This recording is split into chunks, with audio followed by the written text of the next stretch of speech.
খুব মনোযোগ দিব আমরা। তাহলে এখানে ধনী গরিবের একটা বিষয় আসছে, ঠিক না? এবার আল্লাহ বলে, হাবিব আপনার তো মনের আশা হলো যে এই কাফেরগুলো ঈমান আনলে তো ভালোই হয়, এটা আপনার মনের আশা।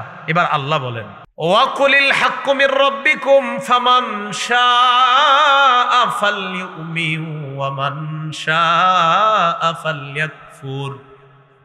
আপনি বলেন হক রবের পক্ষ থেকে এসে গিয়েছে, হক এখন স্পষ্ট কাফেরদের কাছেও। চাইলে ঈমান আনুক, চাইলে ঈমান না আনুক, আপনি আর আলাদা বলা দরকার নাই। হক কোনটা এই কাফেররাও এখন জানে। এদের মন চাইলে ঈমান আনুক, মন চাইলে ঈমান না আনুক। আপনি আর টেনশন করেন না। এদেরকে যে আবার বুঝাইতে হবে তা না, এরা জানে হক কোনটা। এই এলাকার সুদ যে হারাম কে না জানে? তাহলে বয়ান কেউ যদি করেও তাও সুদ হারাম, বয়ান যদি নাও করে তাও সুদ হারাম। সুদের হারাম হওয়াটা এখন সূর্যের আলোর মতো স্পষ্ট, ঠিক না কথাটা? হ্যাঁ, কেউ খায় কেউ খায় না। তো কেউ যারা খাইতেছে তাদের ব্যাপার, কবরে গিয়ে আল্লাহর সামনে এর করে জবাব দিতে হবে। আর যারা খাইতেছে না তারা তো নিরাপদ। তা আল্লাহ বলতেছে ইমানের বিষয়টা এখন স্পষ্ট। মন চাইলে ঈমান আনুক, মন না চাইলে ঈমান না আনুক, ঈমানের বিষয়টা এখন স্পষ্ট সত্য। আপনি আর টেনশন করেন। এরপরে আল্লাহ কয় জালেমদেরকে বলে দিয়েন। জালেম কারা? যারা ঈমান না আনবে। বলেন কারা? মানে ঈমান যে সত্য এটা বুঝার পরেও যারা ঈমান না আনবে। আবার বলছি, ঈমান যে সত্য এটা বুঝার পরেও যারা ঈমান না আনবে তারা জালেম। আল্লাহ বলেন, ইন্না আ'তাদনা লিয-যালিমিনা নারান আহাতা বিহিম সুরাদিকুহা। আমি জালেমদের জন্য প্রস্তুত করে রেখেছি আগুন। নাউজুবিল্লাহ। আহাতা বিহিম সুরাদিকুহা, যে আগুনের দেয়াল তাদেরকে বেষ্টন করে রাখবে। নাউজুবিল্লাহ। দেয়াল যদি আগুনের হয় তো আগুন কেমন একটু চিন্তা করেন। দেয়াল কিসের? আগুনের দেয়াল তাদেরকে বেষ্টন করে রাখবে, এমন আগুন ওই জালেমদের জন্য আমি প্রস্তুত করেছি। জালেম কারা? ঈমান যে সত্য, এই সত্য জানার পরেও যে ঈমান না আনবে সে হলো জালেম। আমি তার জন্য এমন আগুন প্রস্তুত করেছি যেই আগুনে সে তো থাকবেই, আর চারপাশে যে দেয়ালটা থাকবে সেটাও আগুনের। আহাত বিহিম, তাদেরকে বেষ্টন করে রাখবে। সুরাদিকুহা, আগুনের দেয়াল। নাউজুবিল্লাহ। এখন ওই আগুনের মধ্যে যখন থাকবে কারা? যারা ঈমান সত্য জানার পরেও ঈমান না আনে। এরা যখন আগুনে থাকবে, পানির পিপাসা লাগবে না আগুনে? তো লাগার পর পানি চাইবে আল্লাহর কাছে। এখন দেখেন আল্লাহ কি বলে, ওয়া ইয়াস্তাগীসু ইউগাসু বিমাইন কাল মুহলি ইয়াশবিল ওয়ুজুহ বিসাশ শারাব ওয়া সাআত মুরতাফাকা। এরা যখন পানি চাইবে, ইউগাসু বিমাইন কাল মুহ, আল্লাহ বলেন তেলের নিচে যেই তেলটা কালো হয়ে যায়, এই কালো তেলের কালারের মতো পানি তাদেরকে দেওয়া হবে।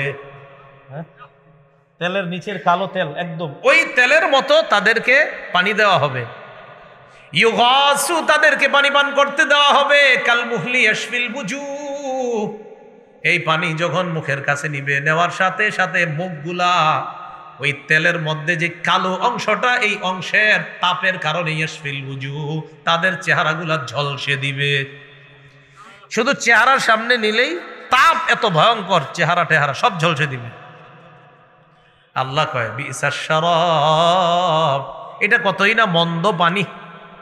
ওয়া সাআত মুরতাফাকা, এটা কতই না মন্দ আশ্রয়স্থল। বলেন আগুনের মধ্যে যদি কারো আশ্রয় হয় আর পানিটা যদি এমন হয় যে পানি মুখের কাছে নেওয়ার সাথে সাথে মুখ ঝলসে দিবে, এই পানিটা কি ভালো না মন্দ? আর এই আশ্রয়স্থলটা কি ভালো না মন্দ? এটাই বলছে আল্লাহ, বিসাশ শারাব, পানিটাও কত খারাপ। ওয়া সাআত মুরতাফাকা, আর যেখানে আশ্রয় নিয়েছে ওই আশ্রয়স্থলটাও কত না মন্দ। নাউজুবিল্লাহ। বিপরীত দিকে যারা ঈমান এনেছে বলেন আলহামদুলিল্লাহ, বলেন আলহামদুলিল্লাহ, বলেন আমার সাথে আলহামদুলিল্লাহ বিনিআমাতিল ঈমান। আবার বলেন আলহামদুলিল্লাহ, আলহামদুলিল্লাহ আলা নিআমিল্লাহ, আলা নি'মাহ, আলাল ঈমান। আল্লাহর যত নেয়ামত, আল্লাহর নেয়ামত, ঈমানের নেয়ামত, সব নেয়ামত পাওয়ার কারণে আমরা রবের শুকরিয়া আদায় করলাম। এবার আল্লাহ আমাদেরকে কি বলে দেখেন, ইনশাআল্লাহ আমরা জান্নাতি হব ইনশাআল্লাহ। ইন্নাল্লাযীনা আমানু ওয়া আমিলুস সলিহাত। আল্লাহ আগের আয়াতে বললেন ঈমান সত্য, এটা স্পষ্ট হয়ে যাওয়ার পরেও যারা ঈমান আনে নাই তারা হলো জালেম। এই আয়াতে আল্লাহ বলেন ইন্নাল্লাযীনা আমানু ওয়া আমিলুস সলিহাত, নিশ্চয়ই যারা ঈমান এনেছে ওয়া আমিলুস সলিহাত, নেক কাজ করেছে, ইন্না লা নুদিউ আজরা মান আহসানা আমালা। আল্লাহ বলেন ঈমানদার যারা নেক কাজ করেছে তারা যেন জেনে নেয় আমি আল্লাহ ভালো কাজ যারা করে তাদের প্রতিদান কখনো নষ্ট করি না। তাহলে যারা ঈমান এনেছে নেক কাজ করেছে, এখানে এই কথাটা নাই, একটু লাগায় নেবেন কথাটা, যে তারা যেন জেনে নেয়।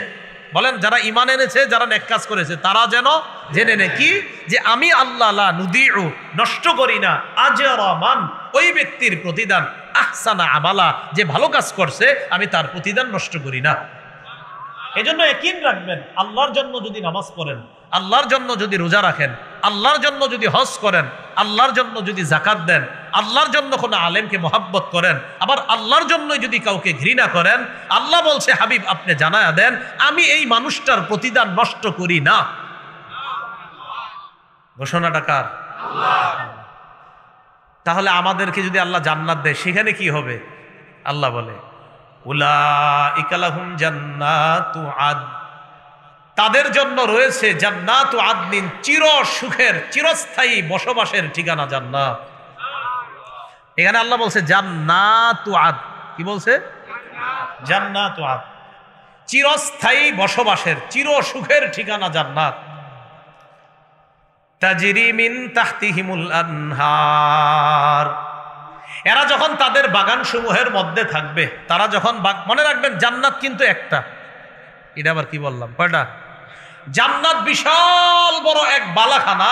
হ্যাঁ, এই জান্নাতের মধ্যে আপনার কারো বালাখানা হবে 5টা, কারো 10টা, কারো 20টা, আরো বেশি হতে পারে। একাধিক জান্নাত, জান্নাত মানে বাগান, শুধু জান্নাতুল অর্থ বাগান, জান্নাত মানে বাগান সমূহ। মনে রাখবেন আল্লাহ যে চির সুখের একটা ঠিকানা দিবে, এটা বিশাল বড় এক জান্নাত। এটার মধ্যে শ্রেণী বিভাগ থাকবে, একদল নিচে আর একদল উপরে, আর একদল উপরে। সুবহানাল্লাহ, কি থাকবে? শ্রেণী। এটা হাদিস মনে পড়ছে, শোনাই। ইবনে মাজার বর্ণনা 96 নম্বর হাদিস। এই হাদিসের বর্ণনাকারী আবু সাঈদ খুদরি রাদিয়াল্লাহু তাআলা আন, তিনি বলেন ক্বালা রাসূলুল্লাহ সাল্লাল্লাহু আলাইহি ওয়াসাল্লাম ইন্না আহলাদ দারাজাতিল উলা ইয়ারাহুম মান আসফালা মিনহুম, জান্নাতের মধ্যে ঊর্ধ্বে যারা থাকবে তাদেরকে নিম্নে যারা থাকবে তারা স্পষ্ট দেখতে পাবে। নবীজি কয় কেমন দেখতে পারবে জানো? কামা ইউরাল কাওকাবুত তাওয়া কামা ইউরাল কাওকাবুত তালিউ ফিল উফুকি মিন আফাকিস সামা, আসমানের মধ্যে তারকাগুলো যেমন স্পষ্ট দেখা যায়, নিচের জান্নাতীরা উপরে যারা থাকবে তাদেরকে ঠিক আকাশের স্পষ্ট তারার মতো স্পষ্ট দেখতে পাবে। উপরে যারা আছে বসেরা থাকবে, হ্যাঁ ঠিক আছে, আছে এরকম নিচে যারা। এখন ঘটনা হলো নবীজি বলেন শোনো, উপরে যারা থাকবে ওয়া ইন্না আবু বকরিন ওয়া উমর মিনহুম, আমার আবু বকর আর ওমর কিন্তু ওই উপরে যারা তাদের সাথেই থাকবে। না, নবীজি কয় না না, কিসের তাদের সাথে? ওয়া আন্না আমা, বরং তাদের চেয়ে আরো ঊর্ধ্বে থাকবে। প্রথমে বলছে তাদের সাথে, পরে বলে না না আন্না আমা, আরো উপরে। আল্লাহ কথাগুলা বোঝার তৌফিক দান করুন। তাহলে কি বুঝলাম? জান্নাতের মধ্যে শ্রেণী বিভাগ হবে, নিচে হবে, উপরে হবে। আল্লাহ কোনো মতে জান্নাতে যাওয়ার তৌফিক দান করুন। একবার যাইতে পারলে হইছে, কোনো মতে যাইতে হবে, না কিন্তু একদম উপায় নেই। কারণ সামান্য সময় আপনার জান্নাত ছাড়া বিকল্প কোনো জায়গায় যদি রাখে, একদম অবস্থা খারাপ। পুলসিরাতের উপরে হাঁটতে গিয়ে যদি পড়ে যান, আল্লাহ না করেন, আল্লাহ না, আল্লাহ এই মুহূর্তে আমাদের সবার নামগুলা জান্নাতীদের খাতায় লিখে দেন। অসম্ভব, সম্ভব না জাহান্নামের আযাব ভোগ করা। তো এই হাদিস থেকে জানলাম জান্নাতের শ্রেণীবিভাগ, এক এক জান্নাতীর বাগান থাকবে 5টা 10টা, এরকম আল্লাহ জান্নাতীদের এক একজনের আপনার 10টা ক্ষেত আছে, 5টা জমিন আছে, এরকম এক এক জান্নাতীর 5টা 10টা এরকম বাগান থাকবে।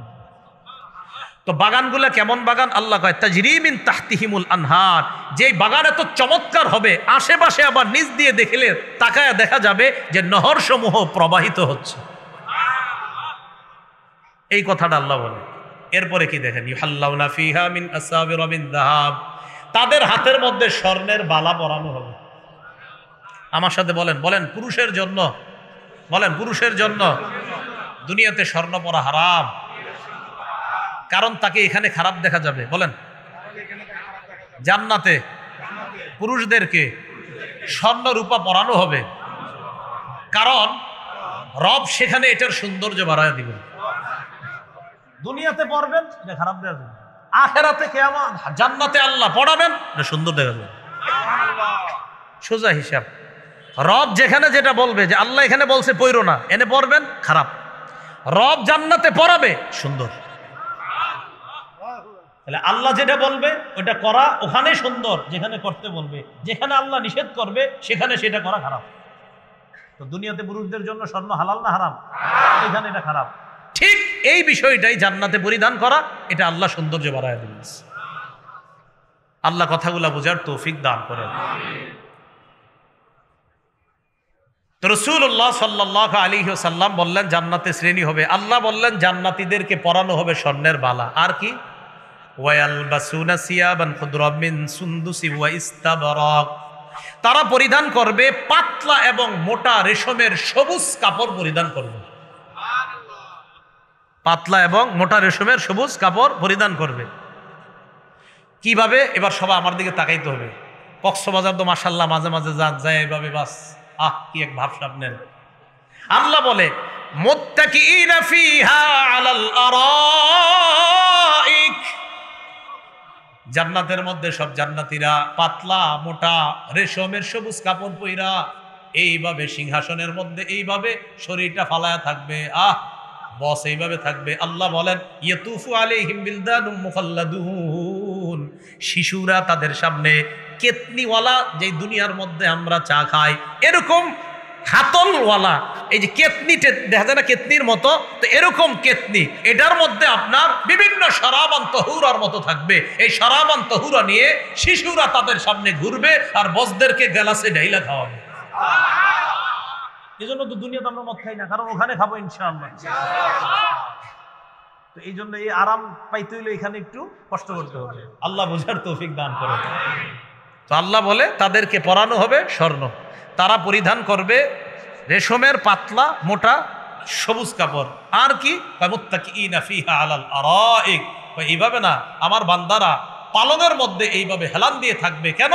তাই কারণ দুনিয়ার মধ্যে বিভিন্ন জায়গায় এরকম আয়োজন হইতো, গুনাহ হওয়ার কারণে আহারে হুজুর এই জায়গায় যাইতে পারে নাই, তো যেহেতু দুনিয়াতে যায় নাই তাই আল্লাহ সেখানে দিবে। এরপরে আল্লাহ বলেন নি'মাস সাওয়াবু ওয়া হাসুনাত মুরতাফাকা, প্রতিদানের দিক দিয়ে এটা কতই না উত্তম। ওয়া হাসুনাত মুরতাফাকা, আগে বলছিল সাআত মুরতাফাকা, যে আশ্রয়স্থল হিসাবে সেটা কতই না মন্দ। আর এখানে আল্লাহ বলে ওয়া হাসুনাত মুরতাফাকা, আশ্রয়স্থল হিসাবে ইমানদারদের জন্য জান্নাতটা কতই না উত্তম। বুঝেছেন? তাহলে জালেমদের জন্য কতই না মন্দ, আর ইমানদারদের জন্য কতই না উত্তম। তাহলে আশ্রয়স্থল দুনো দলেরই, এক দলের জাহান্নাম আর এক দলের জান্নাত। আল্লাহ জান্নাতি হওয়ার তৌফিক দান করেন। এরপরে আল্লাহ পাক রব্বুল আলামিন খুব সুন্দর একটা উপমা দিচ্ছেন। বলেন তো, আমি আলোচনা শুরু করছিলাম কয় শ্রেণীর মানুষ নিয়ে? দুই শ্রেণী, বড় লোক গরিব। এবার আল্লাহ পাক রব্বুল আলামিন একটা আলোচনা শুরু করতেছেন, হাবিব আপনি তাদেরকে দুই ব্যক্তির উপমা পেশ করেন। কয় ব্যক্তি? এক ব্যক্তি ধনী আর এক ব্যক্তি গরিব। তো উপমাটা পেশ করবে আল্লাহ। উপমার মধ্যে কি আছে আগে আমি সংক্ষেপে বলি, এরপরে আপনাদেরকে শোনাচ্ছি। উপমাটা হলো এমন, দুই ব্যক্তি, এই দুই ব্যক্তি সম্পর্কে তারা বন্ধু হয়। তাফসীরের কোনো কোথাও লিখেছে তারা সম্পর্কে ভাই হয়। দুই ব্যক্তি সম্পর্কে বন্ধু হয়। একটা তাফসীরে আসছে আপনার বর্ণনা অতটা মানে আপনার খুব যে সঠিক বর্ণনা এমন না, মোটামুটি শিথিল সনদে আসছে যে তারা দুই ভাই। বনি ইসরাইলের এক ব্যক্তির দুই ছেলে ছিল, এক ভাই ধনী আর এক ভাই গরিব। তো আমরা বন্ধু হিসাবে ধরে নিই, যেহেতু বন্ধু হিসাবে ধরলে এটা উলামায়ে কেরাম বলেন এটাই বেশি বিশুদ্ধ। তো এক বন্ধু ধনী আর এক বন্ধু গরিব। ধনী বন্ধুর আঙ্গুরের দুইটা বাগান। খুব মন দিয়ে বুঝলে তখন আপনাদের দৃশ্যটা মাথায় আসবে। আঙ্গুরের দুই বাগান, এই দুই আঙ্গুরের বাগানের চারপাশে খেজুর গাছ। আঙ্গুরের বাগান দুইটা, একদম চারোদিকে খেজুর গাছ, পুরা বাগানটা খেজুর গাছ দ্বারা বেষ্টিত, চারপাশে খেজুর গাছ, মাঝখানে দুইটা বাগান। একটু বুঝাইছিনি বাগান কয়টা? এবার দেখেন, একটা হলো এই পাশে বাগান আর একটা এই পাশে, এই মাঝখানে দেখেন তো এই জায়গায় এটা খালি আছে না, এইখানে আবার ক্ষেত, এই দুই বাগানের মাঝখানে আবার ক্ষেত, এটার মধ্যে ফসল হয়। এই ক্ষেতের আবার চারপাশে আপনার ছোট্ট ছোট্ট ড্রেনের মতো, ওই জায়গায় ড্রেন না, আপনার সুন্দর সুন্দর খাল করা, নহর করা, যেন সেখান থেকে পানি খেতে দেওয়া যায়, গাছে দেওয়া যায়। আল্লাহ জানে, বুঝছেন? দুই ব্যক্তি দুইটা বাগান, এক ব্যক্তির আঙ্গুরের দুই বাগান, আঙ্গুরের দুইটা এই যে বাগান, চারপাশে খেজুর গাছ, দুই বাগানের মাঝখানে আবার জমিন আছে, এই জমিনের চারপাশে আবার ছোট্ট ছোট্ট নহর আছে, যেন এখান থেকে পানি দিয়ে জমিনের মধ্যে দিলে ফসলগুলা সুন্দর হয়, ভালো হয়।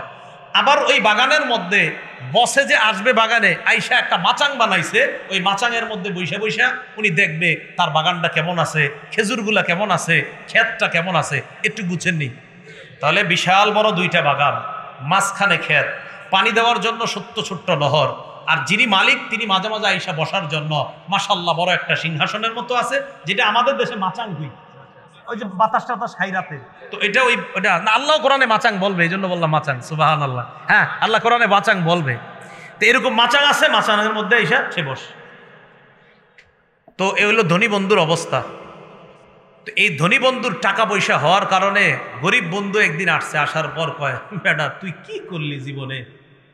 কিছুই নাই তো, আমার দিকে তাকা, আমার সম্পদ অনেক, আমার ধনবল যেমন জনবল তেমন, দেখ আমার পিছনে মানুষও ঘুরে, কারণ টাকা পয়সার অভাব নাই। একটু বুঝছেননি সবাই? আচ্ছা, সম্পদ যদি আল্লাহ কাউকে দেয়, দেওয়ার পর ওই ব্যক্তি হালালভাবে এটা গ্রহণ করা, হালালভাবে এটা খরচ করা, নাজায়েজের কিছু না, নাজায়েজের কিছু না, হালালভাবে গ্রহণ করা, হালালভাবে খরচ করা। সহিহ বুখারী 6427 নম্বর হাদিসের মধ্যে আছে, রাসূলুল্লাহ সাল্লাল্লাহু আলাইহি সাল্লাম বলেন, এই পৃথিবীটা হলো সবুজ শ্যামল, এই পৃথিবীর সম্পদগুলা এমন, মান আখাযাহু বিহাক্কিহি ওয়া ওয়াদাআহু ফি হাক্কিহি, কেউ যদি দুনিয়ার সম্পদ সঠিক পন্থায় উপার্জন করে আর সঠিক খাতে ব্যয় করে, ফানি'মাল মাউনাতু হিয়া, নবীজি বলেন এটা কত যাহু বিগাইরি হাক্কি, আর কেউ যদি এই দুনিয়ার সম্পদটা অন্যায়ভাবে গ্রহণ করে, কানা কাল্লাযী ইয়াকুলু ওয়া লা ইয়াশবাউ, সে ওই ব্যক্তির মতো যে খায় কিন্তু তৃপ্তি পায় না কখনো। তাহলে হালাল সম্পদ উপার্জন করলো আবার খরচ করলো, নবীজি কয় এটা কতই না উত্তম। আর হারাম সম্পদ একজন কামাই করলো, কিছু করে না, খালি খায়, নবীজি কয় এই খালি খাইতেই থাকবো, কোনোদিন তৃপ্তি হবে না, এটা বললো। তাহলে আমরা কি বুঝলাম? হালাল ভাবে সম্পদশালী হওয়া কি আছে? জায়েজ আছে। কিন্তু জায়েজ হওয়ার পরে, আপনার সম্পদ হওয়ার পরে যেন অহংকার না আসে। বলেন সবাই, কি না আসে? তাহলে আমার সাথে বলেন, বলেন পদমর্যাদা, টাকা পয়সা আমাদেরকে যেন অহংকারী না বানায়, ঠিক আছে না? রাসূলুল্লাহ সাল্লাল্লাহু আলাইহি সাল্লামের সাহাবী আবু বকর ওমর রাদিয়াল্লাহু তাআলা আনহুমা, তো এই দুই সাহাবীর মধ্যে একজন হযরত আবু বকর। মনে রাখবেন, সারা পৃথিবীতে নবীদের পরে শ্রেষ্ঠ মানুষ আবু বকর সিদ্দিক। আপনারা সুবহানাল্লাহ আসতে গেছেন মানে বিশ্বাস হইতেছে না? তাহলে হাদিস দিয়ে দলিল দিই, তখন বিশ্বাস হবে। ইবনে মাজাহ 106 নম্বর হাদিস, আলী রাদিয়াল্লাহু তাআলা আনহুর বর্ণনা। হযরত আলী বলেন, খায়রুন নাস বা'দা রাসূলিল্লাহি সাল্লাল্লাহু আলাইহি সাল্লাম আবু বকরিন। নবীজি সাল্লাল্লাহু আলাইহি সাল্লাম বলেন, হযরত আলী রাদিয়াল্লাহু তাআলা আনহু বলেন, শোনো পৃথিবীর মানুষ, আল্লাহর রাসূলের পরে এই পৃথিবীর শ্রেষ্ঠ মানুষ আবু বকর সিদ্দিক। ওয়া খায়রুন নাসি বা'দা আবি বকরিন উমর, এই পৃথিবীর মধ্যে হযরত আবু বকর সিদ্দিকের পরে শ্রেষ্ঠ মানুষ হযরত ওমর ফারুক। তো এবার বিশ্বাস হইছিনি? পৃথিবীতে নবীদের পরে শ্রেষ্ঠ কে? এরপরে শ্রেষ্ঠ কে? এই আবু বকর সিদ্দিকের ব্যাপারে নবীজি কি বলে দেখেন। ইবনে মাজার 94 নম্বর হাদিসের বর্ণনা, আবু হুরায়রা রাদিয়াল্লাহু তাআলা আনহুর বর্ণনা, তিনি বলেন, ক্বালা রাসূলুল্লাহ সাল্লাল্লাহু আলাইহি ওয়াসাল্লাম, মা নাফা'নি মালুন ক্বাত্তু মা নাফা'নি মালু আবি বকরিন। রাসূলুল্লাহ সাল্লাল্লাহু আলাইহি সাল্লাম বলেন, আমার সাহাবীদের মধ্যে যারা আমারে দান করছে ইসলামের কাজ করার জন্য, সব সাহাবীদের দানে যতটুকু কাজ হয়েছে, আবু বকরের দান আর সম্পদের কারণে আমার সবচেয়ে বেশি কাজ হয়েছে। হাদিসের মূল অর্থটা এমন আর কি, যে অন্যান্যদের সম্পদ দ্বারা যতটা না কাজ হয়েছে, যতটা না আমার উপকার হয়েছে, তার চাইতে 1000 গুণ বেশি উপকার হয়েছে আবু বকরের সম্পদ দ্বারা। এখন শুনেন, আবু বকর সিদ্দিকের এই প্রশংসা করার কারণে তো আমগো এই যুগে যদি আমারে বলতেন হুজুর আমাদের আরিফ বিন হাবিব সাহেব এই সেই এরকম, তো আমি তো এরকম করবো, একটা ভাবসা বেঁচে গেছে। আবু বকর সিদ্দিক রাদিয়াল্লাহু তাআলা আনহু যখন শুনলেন যে আল্লাহ রসুল বলছে আবু বকর আপনার সম্পদ দ্বারা নবীর বেশি উপকার হয়েছে, সাথে সাথে কান্না শুরু করে দিচ্ছে। এখন বলেন তো আবু বকরের এই মর্যাদা তাকে কি অহংকারী বানাইছে না আরো বিনয়ী বানাইছে? আবু বকর সিদ্দিক কান্না করতে করতে বলে, হাল আনা ওয়া মালি ইল্লা লাকা ইয়া রাসূলুল্লাহ, হুজুর আমি আর আমার সম্পদ সবই তো আপনার। তাহলে দেখেন এই জায়গায় আবু বকর সিদ্দিক রাদিয়াল্লাহু তাআলা আনহুর মর্যাদা রাসূল বলার পর আবু বকর সিদ্দিক রাদিয়াল্লাহু তাআলা আনহুকে এই মর্যাদা অহংকারী বানায় নাই, বরং তারে আরো বিনয়ী বানিয়ে দিয়েছে, আরো নত বানায় দিয়েছে। তাহলে প্রথমে আমার সাথে বলছেন পদমর্যাদার সম্পদ যেন আমাদেরকে অহংকারী না বানায়। রাসূলুল্লাহ সাল্লাল্লাহু আলাইহি সাল্লামের দুই সাহাবী আবু বকর ওমর, এই জায়গায় আপনারা বয়স্ক যারা আছেন, তো বয়স্ক অবস্থায় অনেকে বুড়া হওয়ার পরেও মারা যায়, অনেকে বুড়া হওয়ার আগেও মারা যায়। তো আপনারা বয়স্ক যারা হয়ে গিয়েছেন, আপনারা মারা যাওয়ার পর দোয়া করি আল্লাহ জান্নাত দান করেন। রাসূলুল্লাহ সাল্লাল্লাহু আলাইহি সাল্লাম কি বলে দেখেন, ইবনে মাজার 95 নম্বর হাদিসের বর্ণনা, আলী রাদিয়াল্লাহু তাআলা আনহুর বর্ণনা, ক্বালা রাসূলুল্লাহ সাল্লাল্লাহু আলাইহি ওয়াসাল্লাম ইন্না আবা বকরিন ওয়া উমর সাইয়্যিদা কুহুলি আহলিল জান্নাহ মিনাল আউওয়ালিন ওয়াল আখিরিন ইল্লা নাবিয়িন ওয়াল মুরসালিন। রাসূলুল্লাহ সাল্লাল্লাহু আলাইহি সাল্লাম বলেন, নবী এবং রাসূলগণ ছাড়া, ওনাদের মর্যাদা তো সবার উপরে, নবী রাসূলগণ ছাড়া আদম নবী থেকে কিয়ামত পর্যন্ত পূর্বাপর যত মানুষ মারা যাবে তাদের মাঝে বয়স্ক যারা জান্নাতি হবে, এই বয়স্কদের সর্দার হবে আমার আবু বকর এবং ওমর। তো এই হাদিসটা রাসূল যখন বলছে, আবু বকর আর ওমর নবীজির সামনে ছিলেন না, হযরত আলী ছিলেন। কে ছিলেন? হযরত আলীকে রাসূল বললেন, আলী লা তুখবিরহুমা মা দামা হাইয়াইন।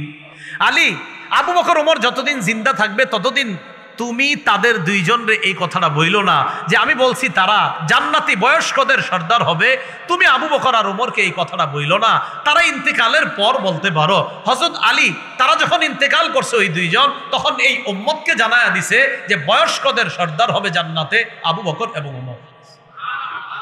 কে হবে বলেন তো? আবু বকর এবং ওমর। আচ্ছা, খুব মনোযোগ দিয়ে বুঝেন কথাগুলা। রাসূলুল্লাহ সাল্লাল্লাহু আলাইহি ওয়াসাল্লামের সাহাবীদের প্রশংসা নবীজি করলেন, করার পর আমি আপনাদের কাছে জানতে চাই, প্রশংসা শোনার পর তারা কি অহংকারী হয়েছে না আরো বিনয়ী হয়েছে? তো বুঝাইতে চাইলাম পদমর্যাদা অথবা বিভিন্ন বিষয়ের প্রশংসা, পদমর্যাদা অথবা তাদের ধনবল জনবল হওয়া, এটা তাদেরকে অহংকারী বানায় নাই, আরো বিনয়ী বানায়ছে। আমাদেরকেও যেন সম্পদ কখনো অহংকারী না বানায়। সম্পদ যাদের আছে আল্লাহ তাদেরকে আরো বিনয়ী হওয়ার তৌফিক দান করেন। আলোচনা বুঝে থাকলে এবার কোরআনের আয়াত শুনি আমরা। আল্লাহ বলেন, ওয়াদরিব লাহুম মাসালার রাজুলাইনি জাআলনা লিআহাদিহিমা জান্নাতাইনি মিন আ'নাব। হাবিব, আপনি তাদের সামনে ওই দুই ব্যক্তির দৃষ্টান্ত বর্ণনা করেন। কাদের সামনে? একদল টাকাওয়ালা কাফের আর একদল গরিব সাহাবী, তাদেরকে আপনি ওই দুই ব্যক্তির দৃষ্টান্ত বর্ণনা করেন। মনে আসেনি? টাকাওয়ালা কাফের আর গরিব সাহাবী। কোন দুই ব্যক্তির? জাআলনা লিআহাদিহিমা জান্নাতাইনি মিন আ'নাব, যাদের দুইজনের একজনকে আমি দুইটা আঙ্গুরের বাগান দান করছি। কিসের বাগান? এটা কিন্তু আগেই পড়াই দিছি আপনাদেরকে, আঙ্গুরের বাগান। ওয়া হাফাফনাহুমা বিনাখলিন, আঙ্গুরের বাগান দুইটার চারপাশে আমি আল্লাহ খেজুর গাছ দ্বারা ঘেরাও করে দিছি বাগানটাকে। তাহলে কল্পনা করেন এরকম দুইটা বাগান, মনে করেন এই বাগান, এনে দুইটা বাগান, চারপাশে খেজুর গাছ। মাথায় আসছে না দৃশ্যটা? চারপাশে খেজুর গাছ, মাঝে দুইটা বাগান। এরপরে কি করে দেখেন, ওয়া হাফাফনাহুমা বিনাখলি ওয়া জাআলনা বাইনাহুমা যারআ, দুই বাগানের মাঝখানে আমি আল্লাহ আবার যারআ, ফসলের ক্ষেত তৈরি করে দিয়েছি, ফসলের জন্য ক্ষেত তৈরি করে দিয়েছি।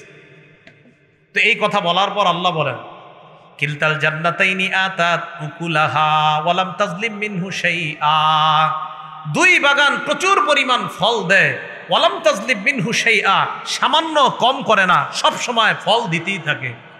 ওয়াফাজ্জারনা খিলালাহুমা নাহারা।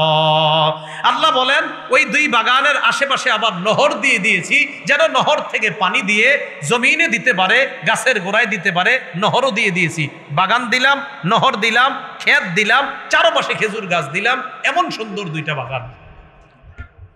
এরপরে আল্লাহ বলেন ওয়াকানা লাহু সামার, ওই ব্যক্তির সব সময় প্রচুর পরিমাণ ফসল পায়, ওই বাগান থেকে ফল পায়, আবার খেজুরের গাছ থেকে ফল পায়, আবার জমিন থেকে ফসল পায়। এখন একদিন বন্ধু আসছে, কোন বন্ধু আসছে? গরিব বন্ধু। فقال لصاحبه وهو يحاوره انا اكثر منك مالا واعز نفرا। গরিব বন্ধু আসছে, আসার পর তার গরিব বন্ধুকে কয় আনা আকসারু মিনকা মালা ওয়া আ'আজ্জু নাফারা।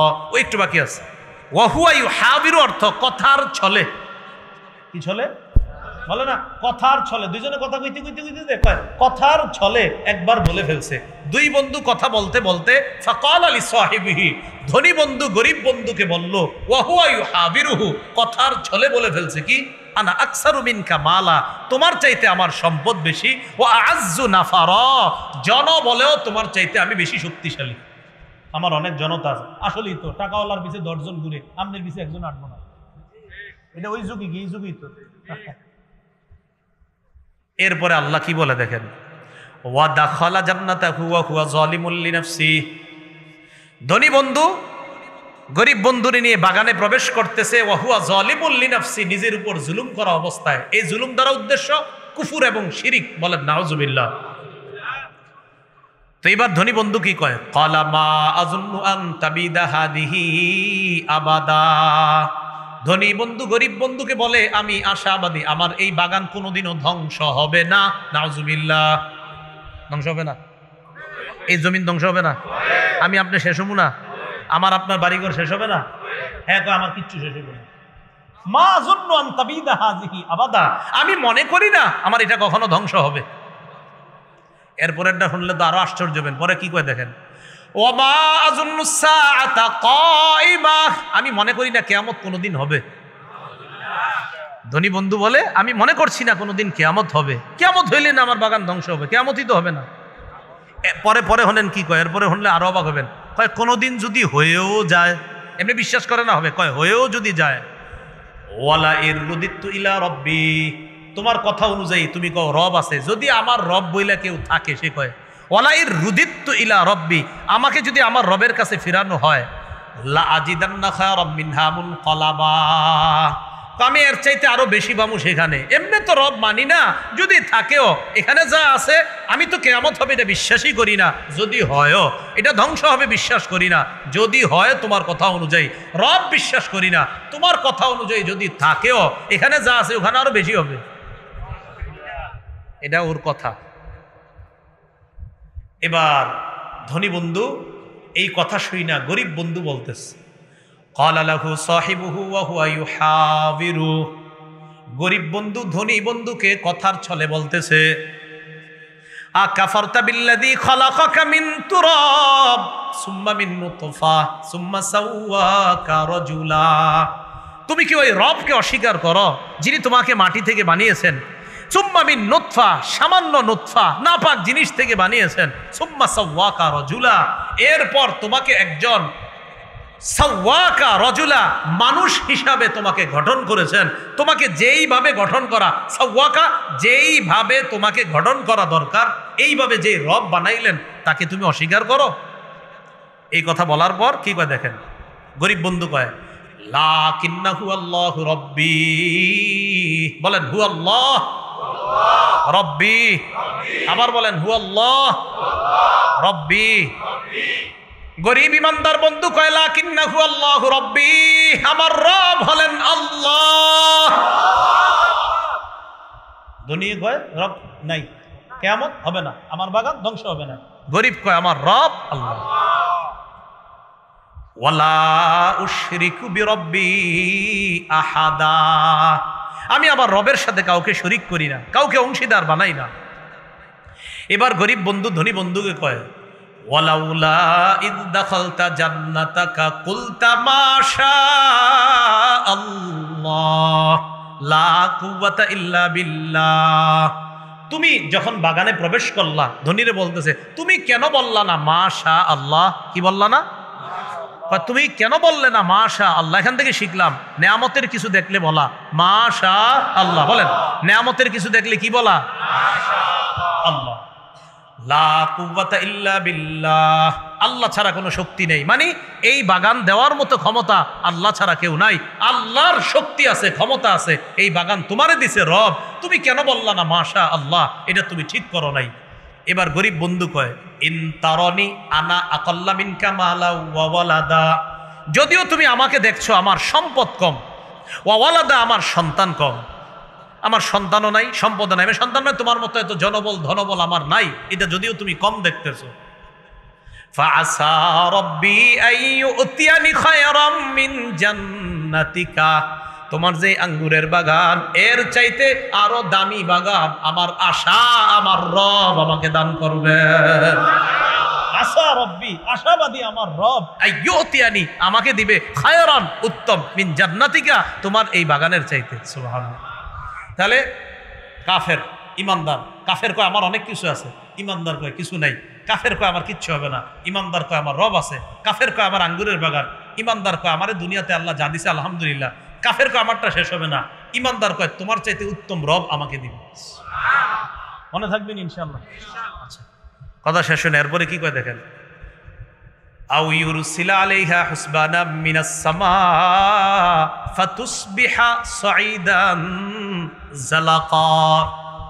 কি হবে জানো? এমন হতে পারে, অথবা এমন হতে পারে ইউরসিলা আলাইহা হুসবান, তোমার এই বাগানের উপর আকাশ থেকে গজব আসবে। মিনাস সামা, আকাশ থেকে গজব আসবে, আসমান থেকে গজব আসবে।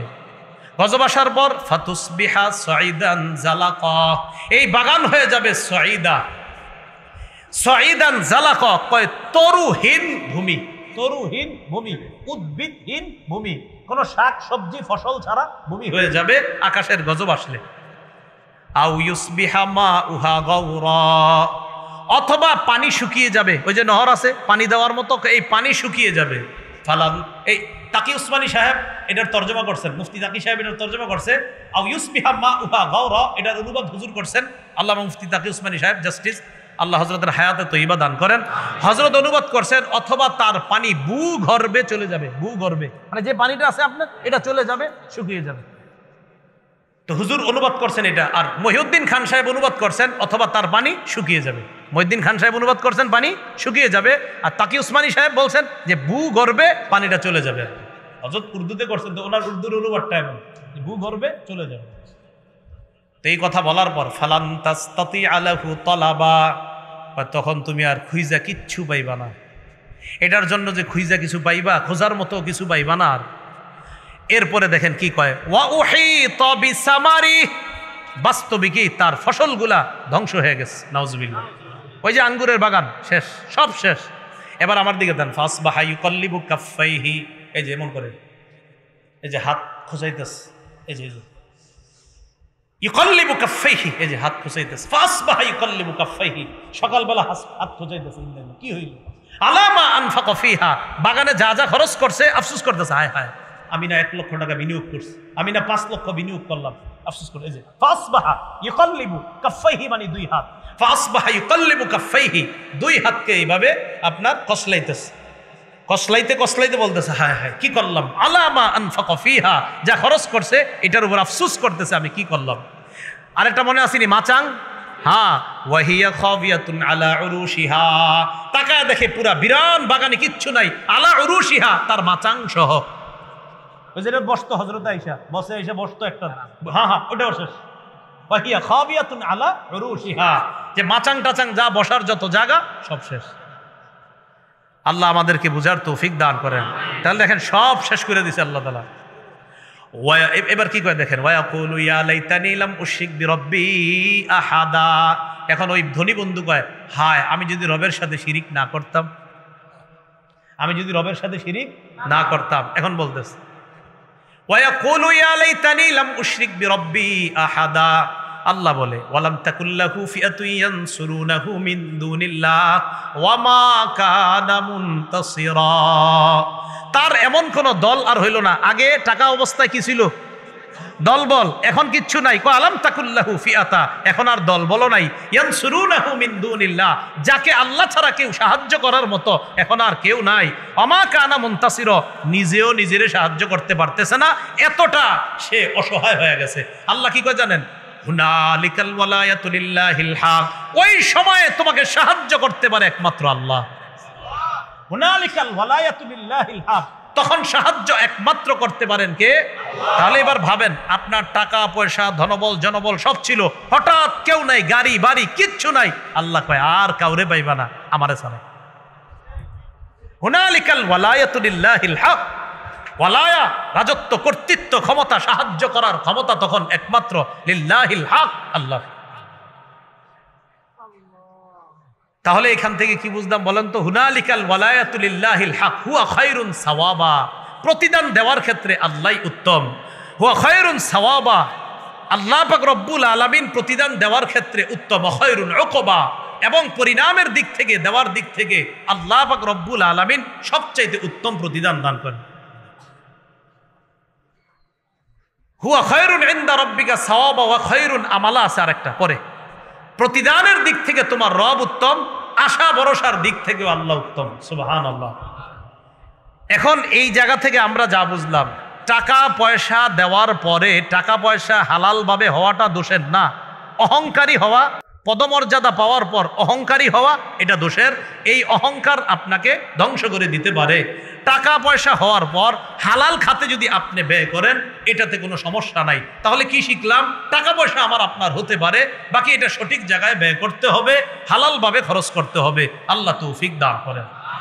এরপর আল্লাহ পাক রব্বুল আলামিন বলেন ওয়াদরিব লাহুম মাসালাল হায়াতিদ দুনিয়া কামা ইন আনজালনাহু মিনাস সামাই মাআন ফাখতালাতা বিহি নাবাতুল আরদ ফাআসবাহা হাশীমান তাজরুহুর রিয়াহ। আল্লাহ বলেন ওয়াদরিব লাহুম মাসালাল হায়াতিদ দুনিয়া, তাদের কাছে আপনি পেশ করেন দুনিয়ার দৃষ্টান্ত, পার্থিব জীবনের দৃষ্টান্ত। কামা ইন আনজালনাহু মিনাস সামা, এমন পানির মতো যেই পানি আমি আসমান থেকে নাজিল করলাম। ফাখতালাতা বিহি নাবাতুল আরদ, এই পানির সাথে জমিন মিশার কারণে, উদ্ভিদ পানির সাথে মিশার কারণে, আগে উদ্ভিদের যে অবস্থা ছিল ওই পানি আসার কারণে উদ্ভিদ আরো ঘন হয়েছে। আল্লাহ বলেন ঘন হওয়ার পর এক পর্যায়ে ফাসবাহা হাসিমা, এটা টুকরা টুকরা হয়ে যায়, চিটার মতো হয়ে যায়। তাজরুহুর রিয়াহ, বাতাস এটাকে উড়াইয়া নিয়ে যায়। আল্লাহ বলে দুনিয়ার দৃষ্টান্তটা এমন, খুব ভালো করে বুঝেন। আমরা দুনিয়াতে আসার পর 15 বছর 20 বছর 30 বছর পর্যন্ত কি পরিমাণ চিন্তা করেন ছিলাম, আমি মনে হয় মরমু না। কিন্তু একটা সময় দেখেন বার্ধক্যে যখন পৌঁছে গেলাম, আস্তে আস্তে আমি শেষের দিকে, ধ্বংসের দিকে। আল্লাহ বলে আসমানের পানি আসার পর দুনিয়ার যে উদ্ভিদগুলা যেমন ঘন হয়, এক পর্যায়ে চিটা হয়ে শেষ হয়ে যায়, তোমরা একটা সময় উৎফুল্ল থাকবা, একটা সময় তোমাদের অবস্থা হবে এমন তোমরা শেষ হওয়ার দিকে চলে যাইবা। এটাই আল্লাহ বুঝাইতেছেন ওয়া কানাল্লাহু আলা কুল্লি শাইইন মুকতাদিরা, সব কিছুর উপর আল্লাহ ক্ষমতাবান।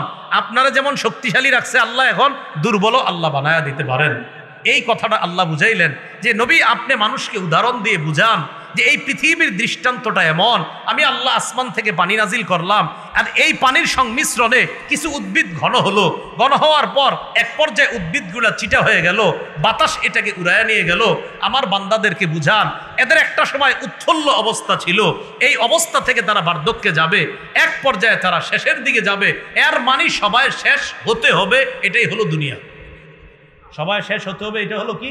দুনিয়া। তাহলে আবার বুঝি আমরা, সম্পদ কিছুদিন আমাদের কাছে থাকবে, হালাল ভাবে না হারাম ভাবে? এই সম্পদ আসার পর অহংকারী হওয়া যাবে না বিনয়ী হতে হবে? অহংকারী হলে আল্লাহ ধ্বংস করে দিবে। আর বিনয়ী যখন হব আমরা, তখন কথায় কথায় হবে ভাই আপনার এই গাড়িটা কিভাবে হলো, মাশাআল্লাহ। তখন আপনি বলবেন কি? আলহামদুলিল্লাহ, আল্লাহ ব্যবস্থা করে দিছে। আপনার এই বাড়িটা কেমনে হলো ভাই? আলহামদুলিল্লাহ, আল্লাহ ব্যবস্থা করে দিছে। ইতালি করার আগে কি করবেন? আলহামদুলিল্লাহ, আল্লাহ ব্যবস্থা করে দিছে। আপনার ছেলে সন্তান কি বাইরে থাকে? হ্যাঁ আলহামদুলিল্লাহ, আল্লাহ 2টা ছেলের ইতালি যাওয়ার ব্যবস্থা করে দিয়েছে। আপনার সন্তানটা টাকা পাঠায়? আলহামদুলিল্লাহ, ভালোই পাঠায়। কথা বুঝছেন? মানে এটা না বোঝানো কম পাঠায় না, না, আলহামদুলিল্লাহ পাঠায়।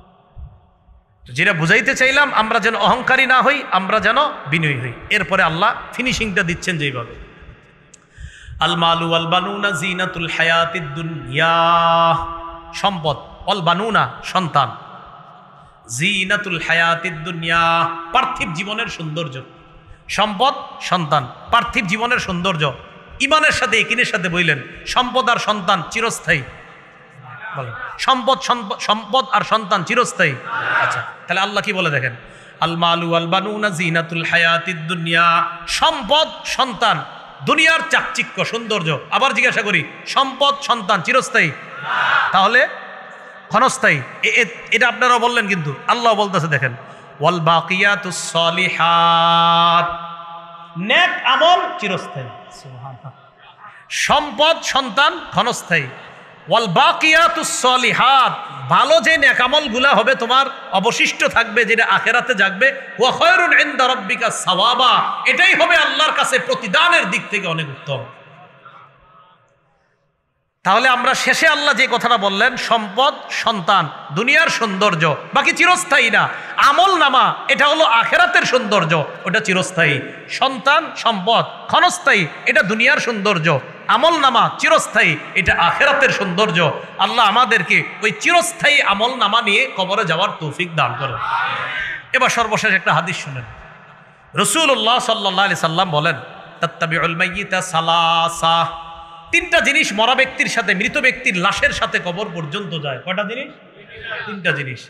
আল মাল, এক নাম্বার সম্পদ, দুই নাম্বার ওয়াল আহাল, পরিবার। তাহলে আপনাদেরকে প্রশ্ন করি, সম্পদ পরিবার মানে সন্তান ধরেন, সম্পদ আর সন্তান চিরস্থায়ী ক্ষণস্থায়ী, কিসের সৌন্দর্য? দুনিয়ার। তাহলে দুনিয়ার এই দুইটা সৌন্দর্য আপনার লাশের সাথে কতটুক যাবে? আবার বলছি, সম্পদ আর সন্তান চিরস্থায়ী না ক্ষণস্থায়ী? যাবে কতটুকু লাশের সাথে? কবর।